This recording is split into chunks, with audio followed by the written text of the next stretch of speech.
ದೇಶಕ್ಕೆ ಯೋಧ, ನಾಡಿಗೆ ರೈತ, ಬಾಳಿಗೆ ಗುರು ಒಬ್ಬ ತಾನೆ. ಅಕ್ಷರ ಕಲಿಸೋ, ಅಜ್ಞಾನ ಅಳಿಸೋ, ಅವನೂನು ಅನ್ನದಾತಾನೆ.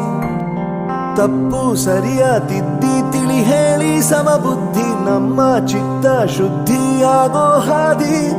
ಎಷ್ಟೇ ದೂರ ಹೋದ್ರೂ ಮರಿಬೇಡ ನಿನ್ನ ಬೇರು, ನಿನ್ನ ಸಾಧನೆಗೆಲ್ಲ ಇದುವೇ ಆದಿ. ಪಾಠಶಾಲಾ